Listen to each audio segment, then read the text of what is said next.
Welcome to Beyond Talking Points from Little Visionaries Bookstore. I'm Bridgitte Jackson-Buckley, and today I'm speaking with Dr. Heather Kristian Strang.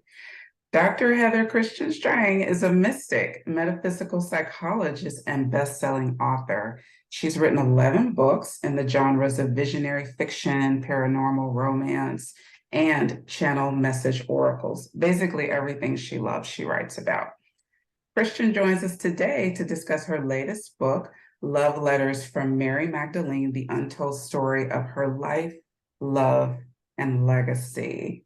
Welcome, Kristian.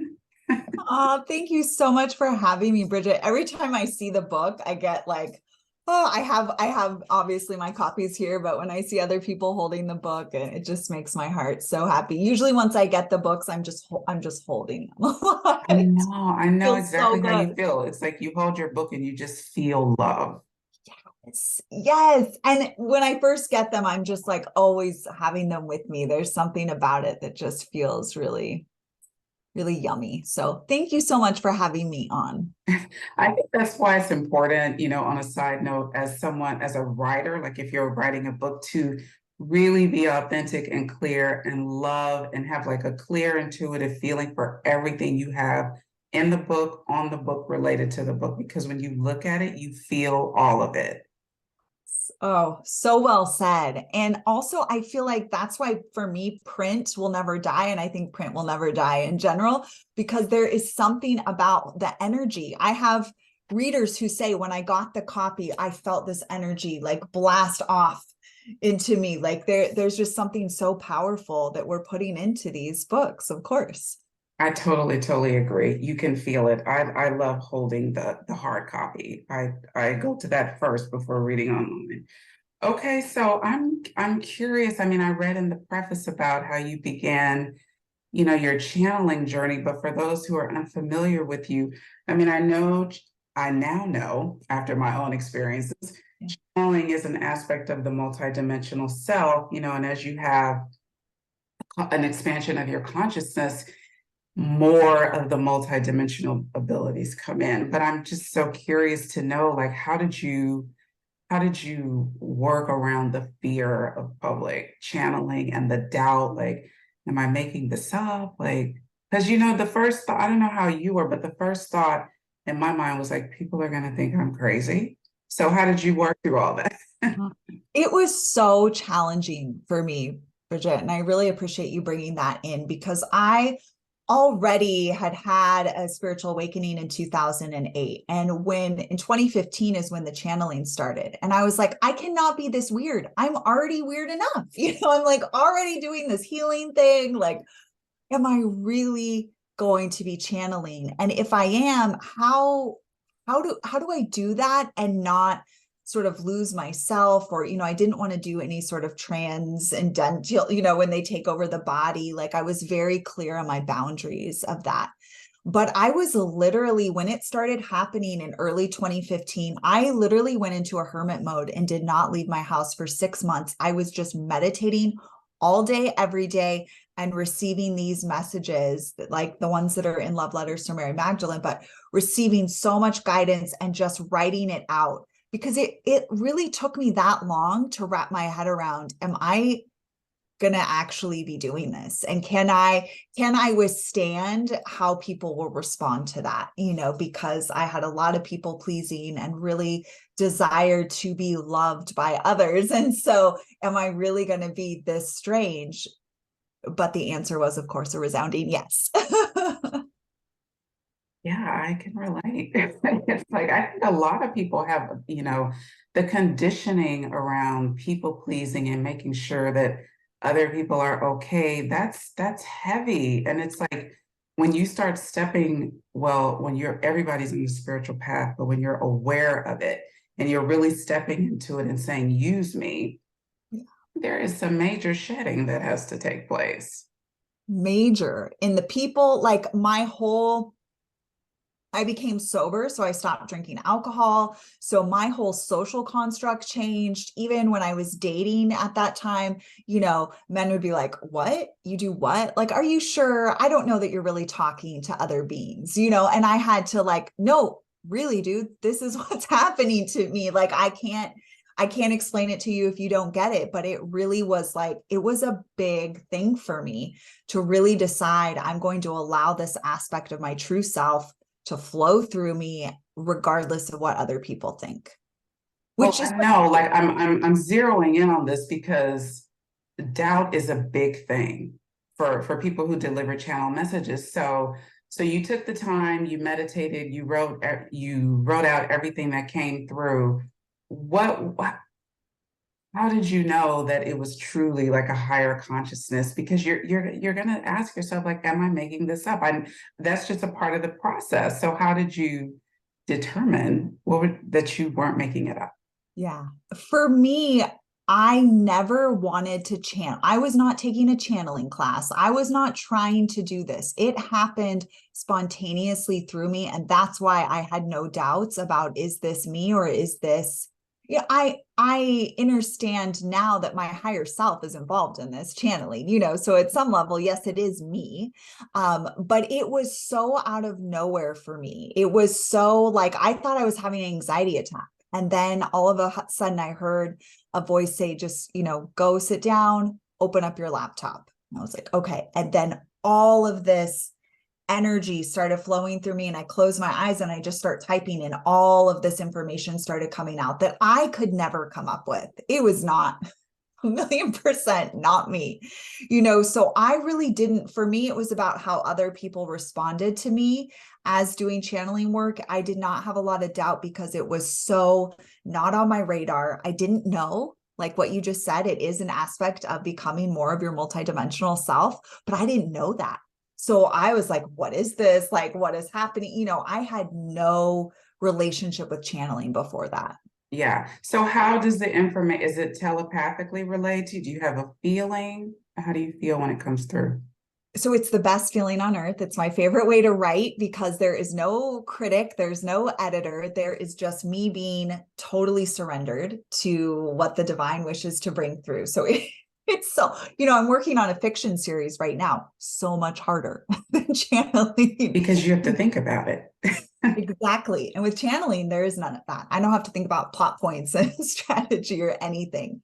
Exactly. So yeah, for me, it was really just surrendering and allowing the divine to come through. And it is like, I hear it, I see it, and it's coming through my fingertips.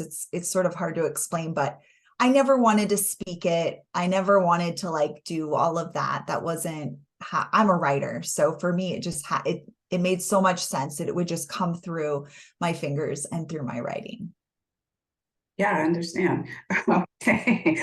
Okay. So then how were you? Like, so Mary Magdalene just came through, and were you just like, hi? Like, how did you have to work through anything with that? Like, were you, Yeah. oh my gosh, like, So in 2013, I was in Brazil for spiritual development. I had my first spiritual awakening there in 2008. So I went back in 2013 and I was just meditating all day, every day out on the land, overlooking this beautiful valley and my, bare feet on the ground. And during this time, I was there almost 3 weeks, I think it was. And I started, I had this experience where 5 ascended masters came to me. I was just meditating and they came to me and their beloveds were with them. So their divine counterparts were with them. So one of those ascended masters was the one we call Jesus Christ or Yeshua. And I saw Mary Magdalene to sort of the side of him. But I didn't know anything about her either. So I knew Yeshua because I had been raised in Christian fundamentalist religion. So I knew about Jesus. I knew that he existed.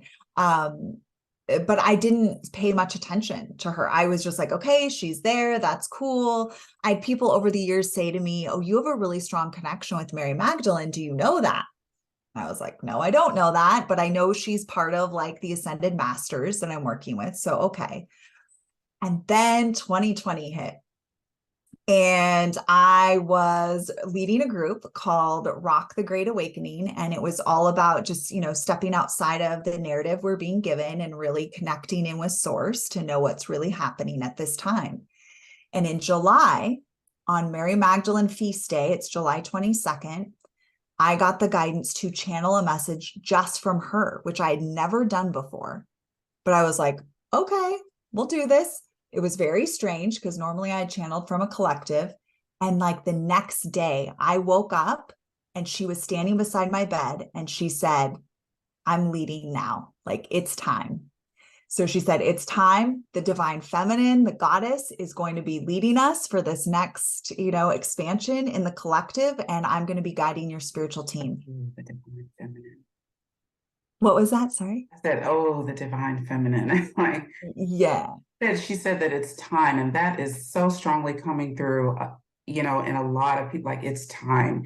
It's time right now. And reading the book, it's gosh, like there was so much like but first, I do like in the beginning that you talk about just really feeling into the information.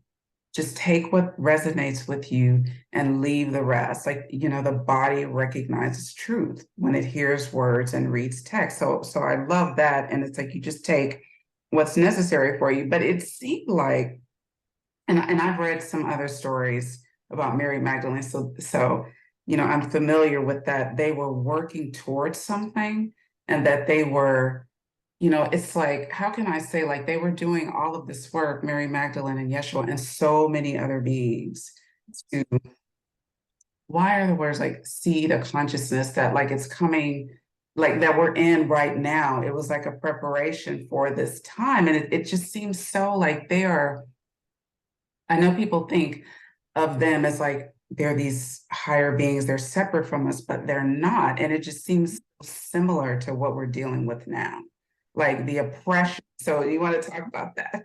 Yeah, you're nailing it. Yeah, 100%. Exactly. They had a vision of what we're living in now, and they were really beginning to see what we're experiencing now that was coming into place. And so they were on a mission to try to assist themselves and their lineage. And Mary says in the book, we are not exactly what you said. People want to put us on these pedestals and like worship us, but they want their path to inspire us. They want us to be inspired and to live our lives knowing that they are brothers and sisters with us, that they are living exactly as we lived, and they embodied their higher self while in their physical body. And they're meant to be like an inspiration, but not a worship scenario, because they don't see us as separate. Exactly what you said. They see us as we're all one family. Yeah. So, okay. So then there was also something that was referred to repeatedly as the way, and on, I think page 43, you have the way of the sacred, the way of the love, the way of light, as what they were creating and leaving a template for people to follow. Like you just, so what is the way? Well, there's so many interpretations of that, of the way that Mary and Yeshua taught. And I know there's lots of books out there about it, but I feel like Mary Magdalene in Love Letters, she really helps outline that the way is the way of living in harmony with the divine while on earth.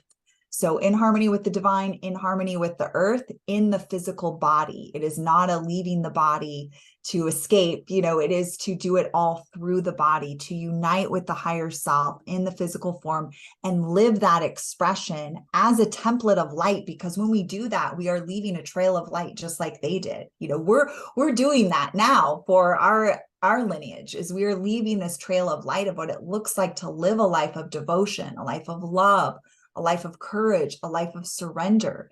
That is really the way that they taught. There's a lot of interpretations of it, but I feel like the love letters that Mary Magdalene leaves us gives us these glimpses into what it tangibly looked like for them through their bodies. Yeah, the anchoring of light. So it seems like I'm really jumping around, just because when you're saying things, it's making me think of other things. Like this time of so much light hitting the planet and new codes coming in, and our body absorbing the codes as best as we can. Yeah. The body is trained to follow the consciousness. So as you're absorbing it, you're going to feel some changes. And it also feels like we're in the midst of this old self die-off. Yeah. So what does that look like? And if you can, can you talk a little bit about like how this old self die-off, what we're experiencing, relates to the time that they were in and what they taught, like what they want for us right now? Yeah. So I'll take that in maybe two parts here. So the old self dying off is exactly what's happening at the individual level and the collective level. So that's what we're seeing happen in the collective. That's what we're seeing happen in our own life. And that is the wounded self, the survival based self. You know, what I really see is that the earth is moving as a collective body, as a plane of consciousness. The earth herself is up leveling from a place of survival to a place of thriving, prosperity, unification with source, which means you're not, worried about your mortality. You're worried about living your mission, and you're not worried. You're just living your mission every day. So the old self dying off, one of the things that Mary Magdalene brought me in late 2020 was this imperative that we really needed to change the way we were feeding the body and the way that we were nourishing the body. And she brought me to organic superfoods grown in regenerative soil. She brought me to this organization that creates these superfoods, grows them, all of that, prepares them. It was started by a spiritual consciousness. So that was a big shift that started happening for me in late 2020, because she said, we've got to get more light into the body, because so much of the food that we eat is dead and is not grown in soil that is alive or abundant. So that was a big shift. So a lot of the things we'll see shifting when we're in the dying off of the old self is we'll totally change how we nourish the body. And we'll shift to being more aware that the food is grown in regenerative soil, that it's coming from a consciousness, right? So your farmer might be like in a really negative consciousness, or in like a very scarcity survival consciousness that's in the food. So growing our own food so that we can have more influence over what we're putting in our body, coming from that higher consciousness. That was a big thing she gave to me in 2020. And then in terms of what else it looks like, how we live, where we live, who we, resonate with, who we spend our time with, all of that changes when the old self is dying off and we're becoming our higher self in form. And it's not because things are bad, right? We don't get caught up in the judgment. We're just aware. This just is not aligned with the highest timeline that I can experience while on earth. Mm-hmm. So it's like things are coming up for us to release and to let go. That's a part of it as we move into like this new earth time, as we created from living in harmony, you're saying, or Mary Magdalene is saying, living in harmony with the divine, like we are consciously creating, or at a choice point to consciously create this new earth that we can live in and embody. That's right. Exactly right. And so much of it has to do with our body. And that was sort of new for me, in that she was really bringing in how we care for our physical body determines how much light can flow through us. So if we're taking in a lot of density, whether it's, Netflix and chill, or, the music we're listening to, or the food we're putting into our body, if that's a lower frequency, the body is not going to be able to anchor in the higher self into it and to live as the God self, as Yeshua and Mary Magdalene did. So that's been a big thing that she gave to me and gave to those that I serve. And then also really making different choices in how we choose to live our daily life. What does it look like if we're living a life in devotion? It's very different than if we're living our life in survival or focused on achievement and success. And that was a big, it has been a big shift for me over the years. And to talk about like the experience of holding light in the body, and then you just use the word devotion.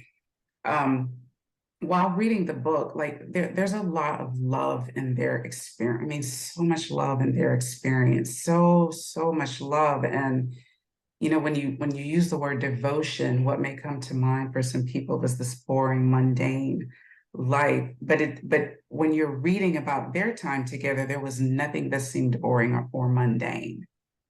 It was completely miraculous, because Yeah. they're existing on another level of consciousness while on earth, right? They're connected to the highest level of consciousness while on earth. So it is miracles on miracles. It is synchronicity and divine guidance guiding you every step of the way. They traveled the whole world.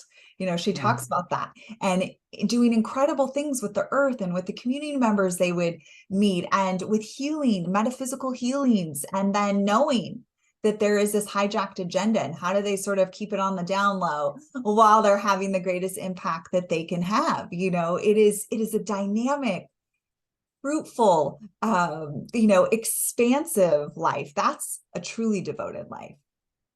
Okay, so let's tie, it's not mentioned in this book, but because I'm familiar with your work, you write and talk about love territories. And so I was thinking their love territory appeared to be Southern France.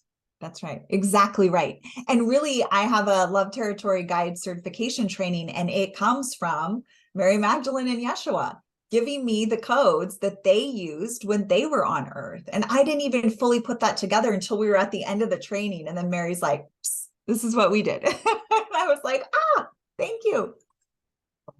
So for those who are unfamiliar, if you briefly want to talk about what are love territories, because in the midst of the old self die-off, you may be drawn to different places that make no logical sense to you, different people that make no logical sense, but you are being called to trust. So if you want to talk about that. Yes, exactly. Thank you so much. So each of us who feels a resonance with it, we have specific swaths of land, is how she said it, swaths of land that we can most impact and that we can serve, and that we can work in harmony with these lands, waters, and living beings and have a positive effect on what takes place in those areas. We'll just say that. So you're not in control, but you're working with the earth, you're a partner with the earth, and you have a specific area that you are responsible to care for. And in return, that land, those waters, and those living beings will care for you. And so there are other facets of this. There are soul spots. We have areas where that we get really nourished. We have our love territory where it's a reciprocal relationship. And then we have travel locales that we may be called to travel to specifically to do these love territory rituals and experiences. So we go into all of that in the training, but essentially all those who feel a resonance with this will have their own area that they're responsible for, as well as the other areas I spoke of. And we really do the similar rituals that Mary Magdalene and Yeshua did when they were on earth. So it's so beautiful. And my takeaway is that what I'm starting to find, in reading books like Love Letters from Mary Magdalene and other books, is don't dismiss these things that come up that you can't explain logically. I mean, not that you're just pulled by every whim, but there are some things that seem to come up repeatedly that really call to you. And it's like, it just seems like we're really being called because, as she said, it's time. That's right. It's exactly time. And I always say, if you get them 3 times, if the synchronicity comes in 3 times, 3 is a holy number. And so if you keep getting this call to a certain place or a certain person or a certain type of work, yes, you don't follow every whim, or you do, and you have a really, you can have a whole other experience. Yeah. But at least 3 times. If it comes in 3 times, follow it. It is guiding you. All of life is always communicating with us. And when you live a devoted life, when you live aligned with your higher self in your physical body, you are following the communication that's coming to you from all of life. And you just also said all of life is always communicating with us. And that reminds me on page 68, when Mary was talking about like when she would receive sacred transmissions from her spiritual team or her higher self, that water helped her to integrate the information. And I thought, oh my gosh, like I had just not read or seen that, because I feel such a pull to go to the ocean so often and just sit and look at it. It was like, what is this about? So when I read it, I mean, that really resonated with me. I love that. I have a similar thing. I have to be near the water, and I never knew why until she brought that through. And I was like, that's how I'm integrating the information. Perfect. Okay, so it's just so much in this book. Okay, so about you, what has been the most surprising or unexpected part of your spiritual journey?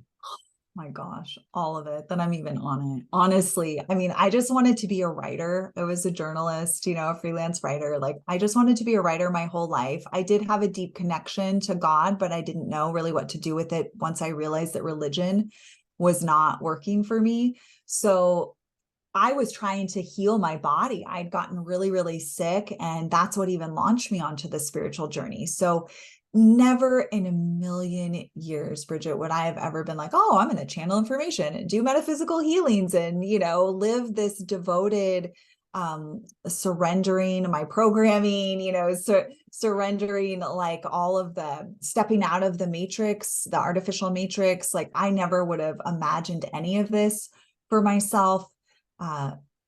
Which is kind of the best part, like I do love being surprised, and the divine surprises me all the time. Okay, and the last question I would say, you channel when you live in harmony with the divine, you're guided, directed, and protected. So what would you say to someone at a choice point in their life who is unsure of how to make, or not make, but create change in their life? What would you say to that person who just feels a little unsure? I would say that, or we would say that every answer to every question you have is available to you. All that you have to do is meditate every single day, preferably outside in nature if you can. But if you can just sit in stillness for 11 minutes every day and allow the divinity that lives within you to begin to bubble up more and more and more to the surface, and just start to honor those synchronicities. When you get, really big guidance like move here or, totally change your career, ask for clarity. I need at least 3 clear signs before I take this action. And let yourself be guided, not by some outside force who seeks to control you, but by the divinity that lives within you. My relationship with Mary Magdalene and with Yeshua is because I've incarnated with them in other incarnations. They are family. So, and they're not directing me to outside influences. They're directing me into me. So the more you go deeper, and that's what true love does. That's what unconditional love does. It directs you more into your connection with the divine. So if you could just spend time quietly with yourself outside in nature and just be still, everything you need to know will be revealed to you. But it's that consistency. And if you're taking in a lot of processed foods or sugar or cannabis and alcohol, consider cleansing your body of that, because that can be the thing that's getting in the way of you having the clarity. If you spend every night watching thrillers or reading, psychological thrillers, or just taking in information that is very violent or contains more density, that may be what's not allowing you to get that clarity. So just really try to create this space of light around you and within you. And then you'll be guided to the next step and the next step and the next step and the next step. So beautifully said. Let yourself be guided by the divinity within you. That is what this is all about. I know I felt that. I have chills. That's exactly. I felt that too. That really spoke to me, because that is what this is all about. 1,000,000%. And then you'll be guided to the books, to the podcasts, to whatever pieces you need. And then it'll be the next. I always think of it as like it locks into place, like the next piece of my puzzle just locked into place. Having this conversation, listening to this podcast, reading this book, it just, that's the next piece I needed to become more of who I really am. I like to think of them as spiritual breadcrumbs left for me. Yes, exactly. Organic, gluten-free, regeneratively grown breadcrumbs. Yes. Oh my gosh, this was so wonderful, so wonderful. We hope you enjoy listening to this interview with Dr. Heather Kristian Strang. Little Visionaries is an independent bookstore that, beyond selling books, hosts community-focused interviews and author events. Remember, the best way to support your local independent bookstore in the community we serve really is as simple as buying a book. Kristian has been featured in a variety of publications and as a featured speaker on a number of podcasts and summits, including her own podcast, Awakening the Podcast. When she's not doing all of that, you'll find her walking on the Oregon coast, or baking it up in the kitchen for her high vibe nutrition blog, Metaphysical Menu. You can also receive free meditations and transmissions from Dr. Heather Kristian Strang at sacredspirituality.org. Thank you, Kristian.